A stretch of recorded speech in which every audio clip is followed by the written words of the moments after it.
Je crois que Henri Becquerel a été professeur de physique au Muséum d'histoire naturelle.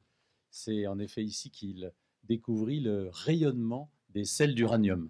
Et c'est Marie Curie qui ensuite prit le relais et qui, évidemment, baptisa cette découverte du nom de radioactivité. Alors je ne sais pas si ça va nous servir à faire la fusée atomique du professeur Tournesol après Objectif Lune et bien décrit dans On a marché sur la Lune. Mais en tout cas, je me présente. Je suis donc Charles Becbédé, je suis entrepreneur. J'ai créé de nombreuses entreprises dans la fintech, dans l'énergie.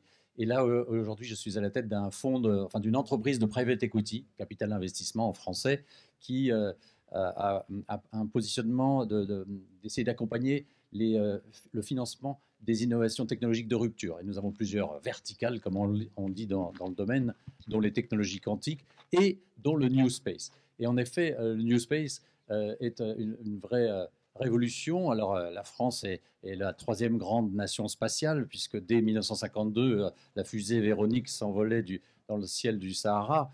Et nous avons connu de très grands succès pendant ces 70 ans qui nous séparent de cette date glorieuse. Mais c'est vrai que le secteur évolue et que surtout le nombre d'objets en orbite et dans l'espace va être multiplié par 100 dans les 15 ans qui viennent. Et ceci est une transformation radicale de ce secteur, de l'industrie spatiale, parce que pour observer, pour géolocaliser, pour mieux télécommuniquer, eh bien, on va pouvoir créer, on va pouvoir utiliser de nouveaux moyens, de nouvelles technologies. Et ces nouvelles technologies, c'est le New Space et c'est cette irruption aussi de l'entrepreneuriat dans ce formidable secteur qui va aider à atteindre de magnifiques objectifs.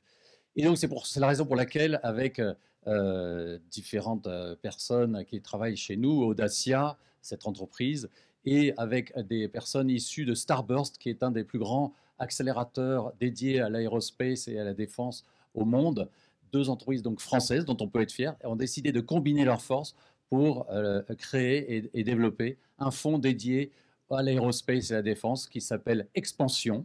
Je crois que c'est assez bien nommé et qui aura une taille significative parce qu'il y a des initiatives de fonds de capital risque dans le domaine, mais souvent ce sont des initiatives de taille restreinte. Donc là, nous visons 300 millions et même peut-être au-delà pour pouvoir accompagner les talents entrepreneuriaux dans ce secteur du New Space en Europe et en France en particulier.